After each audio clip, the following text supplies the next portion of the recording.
Hey, my name is Michael and I'm just a regular guy trying to make it in this crazy city of New York. I'm 35 years old and work as a maintenance guy at a shipping warehouse over in Brooklyn. Nothing fancy, but it pays the bills, or at least it used to before everything went sideways. I met my wife Jessica, who's 33 now, years back at this small food court near my apartment in Queens. She was working as a waitress at the time, and I still remember how my cheeks burned when she flashed me that bright smile while taking my order. From that day on, I was a goner. We dated for a couple years before tying the knot. Jessica landed a pretty sweet gig as an interior decorator, which allowed me to be the hardworking provider. Took pride in that role, coming home reeking of sweat and grime to my beautiful wife and our cozy little apartment. She'd greet me with a kiss and a warm meal, and everything just felt right in the world, you know. But then my beater of a car decided to crap out on me one night after a long shift. I was stuck waiting at the auto shop, praying they could get it running again, so I wouldn't inconvenience Jessica by making her trek across town. When she finally showed up, I could see the frustration behind her smile as she tried to play it cool. Money was a little tight with the car repairs looming, but Jessica assured me we'd figure it out like we always did. In that moment, I felt like the luckiest guy in the world to have such an amazing, supportive partner by my side. Little did I know that one little hiccup was the first domino to fall in a long line that would nearly destroy everything we'd built together. With my old clunker out of commission, Jessica had to start chauffeuring me to and from work each day. I could tell it was a hassle for her, despite her insisting it was no big deal. "Seriously, babe, don't sweat it," she assured me one morning as we crawled through Brooklyn traffic. "It's on my way anyway." I shot her a grateful smile, but couldn't help feeling like a burden. This wasn't how I'd envisioned providing for my family. Real men are supposed to handle their own responsibilities, not rely on their wives like a couple of kids. At least Jessica got to kill some time at the warehouse instead of just waiting around. She started befriending some of the office staff like Brianna while I was on shift. I'd catch them chatting and laughing together when Jess came to pick me up. At first I thought it was cute, my wife making new friends and all. But then she also struck up a friendship with this guy Daryl who worked in the shipping area with me. He always seemed to find an excuse to linger whenever Jessica was around. One day, I was headed to the break room when I passed by the three of them, Jess, Daryl, and Brianna, all huddled around someone's phone, bopping their heads to some music. "Hey babe," Jessica said with a warm smile when she noticed me. "Daryl's just playing us this new song that's blowing up on TikTok." Daryl gave a curt nod. "Sup, Mike?" "Oh, nice. Let me hear it," I said, trying to play it cool as I sidled up next to them. In that moment, I couldn't help feeling like a third wheel. Like there was this little inside joke between the three of them that I wasn't quite privy to. Brushed it off at the time, but looking back, that was one of the first little cracks in the veneer of our happy marriage. For a while, I tried to stay chill about the whole Jessica, Daryl, Brianna friend trio situation. Jess has always been a social butterfly. I told myself I was just being paranoid and insecure. That is, until I got a call from my old buddy Tyrell that shook me to my core. "Yo, Mike, you better keep an eye on your lady," he said when I picked up. We went way back from when he used to be a floor lead at the warehouse before transferring to another site. I forced out a chuckle. "The hell you talking about, man?" "I'm serious," Tyrell insisted. "The other day I swung by the yard to pick up some parts for my new gig, and I saw some real shady stuff going down between your wife and Daryl." My heart dropped into my stomach as he recounted the disturbing scene. Daryl grabbing Jessica by the neck, lifting up her shirt to expose her, carrying on like total creeps right in the open. "I ain't never seen nothing like that before," Tyrell said, sounding genuinely shook up himself. Just thought you should know what's up, for real. Barely mustered a thanks for the heads up before hanging up. My head was spinning with a million different thoughts and emotions all competing for headspace. There was no way, right? Jessica would never disrespect me like that behind my back. But then again, the signs were all there that I'd been trying to ignore. Her spending more and more time with Daryl and Brianna when she should have just been waiting in the car. The hushed tones and inside jokes whenever I was around the three of them. Started feeling like a total chump for being so blind. Jessica got home late that night, all smiles and breezy as usual. Seeing her pissed me off even more after the bombshell Tyrell had dropped. "Hey babe, you'll never guess what Brianna and I," she started cheerfully before I cut her off. "Cut the crap, Jessica," I snapped, unable to hide my anger and hurt any longer. "We need to talk, now." Jessica's face fell as soon as she registered the edge in my voice. "What's wrong, babe?" I took a deep breath, trying to keep my emotions in check as I replayed Tyrell's words in my head. "You know exactly what's wrong. I got a disturbing call today from an old friend." She furrowed her brow in confusion. "What are you talking about?" "He saw you with Daryl." I pushed out, my throat tightening. Doing things a married woman should never be caught doing. Especially not with some dirtbag coworker. Jessica's eyes went wide with shock. "Oh my God, Michael, no. You've got it all wrong." "Do I?"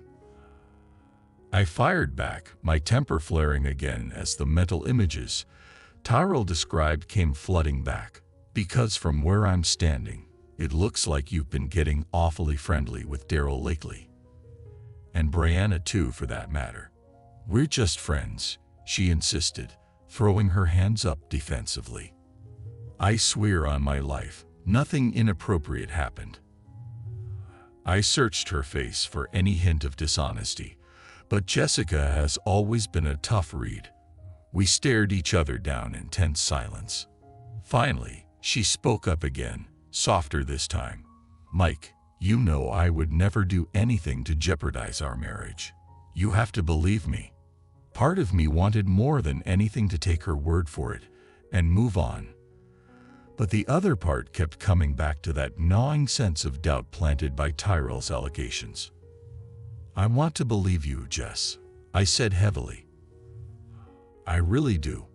But until I can get to the bottom of what's actually going on, I trailed off, unable to bring myself to voice what needed to happen next.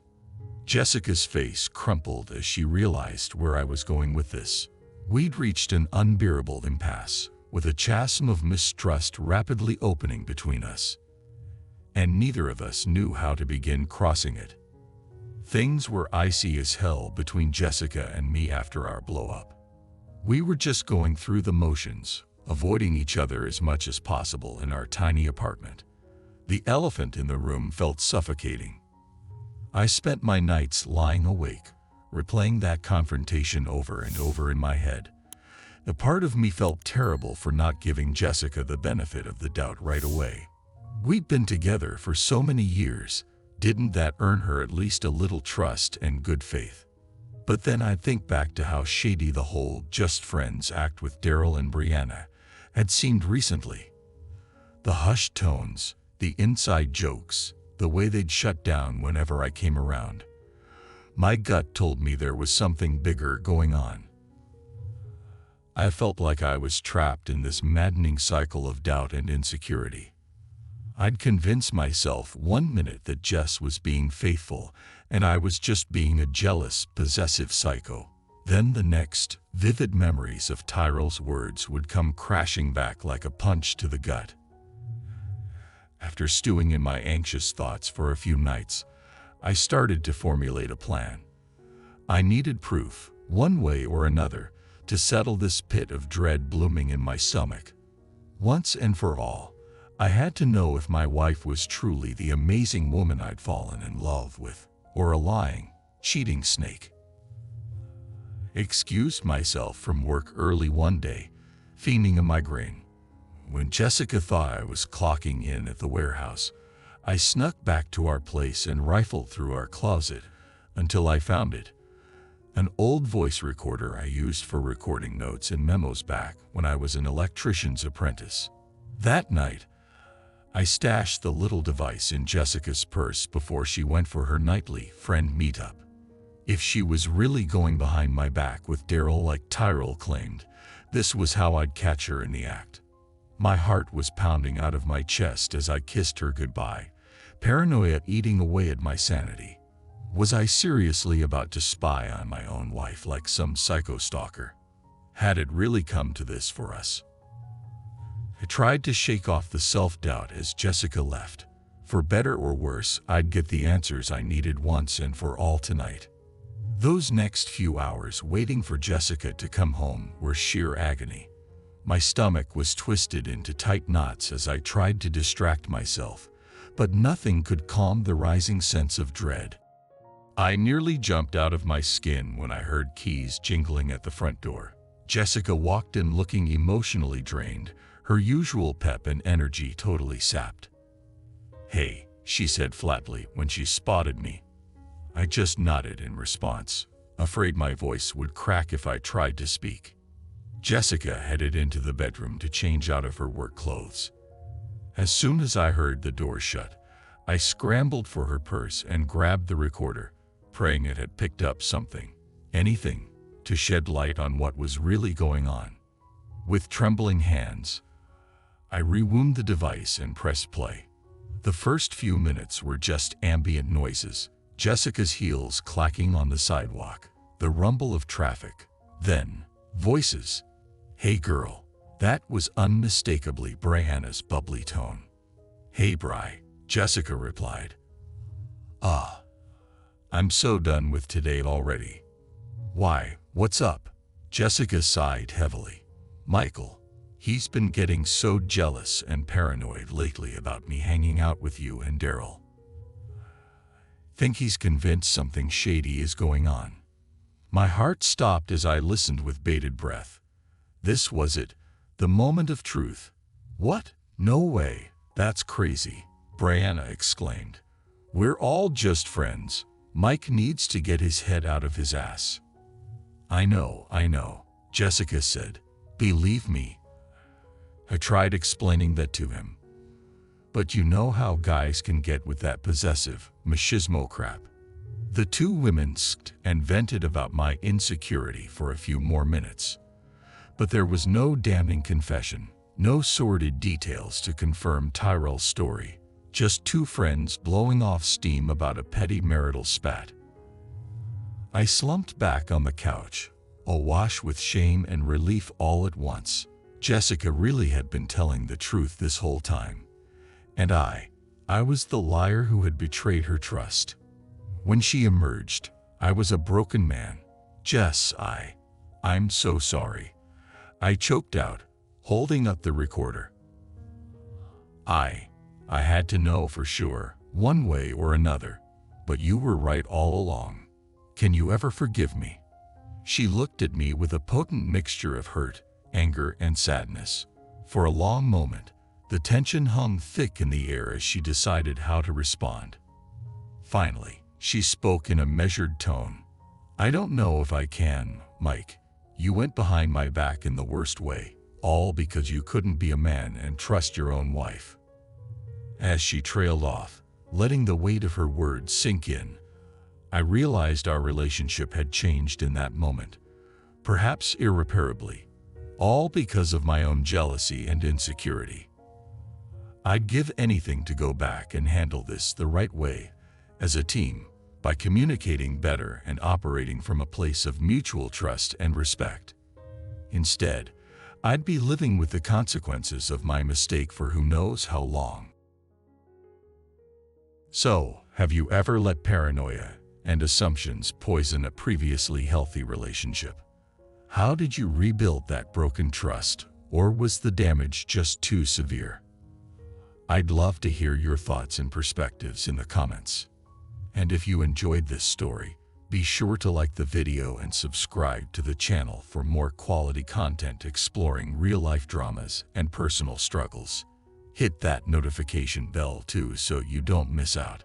Thanks for watching, and I'll see you all next time.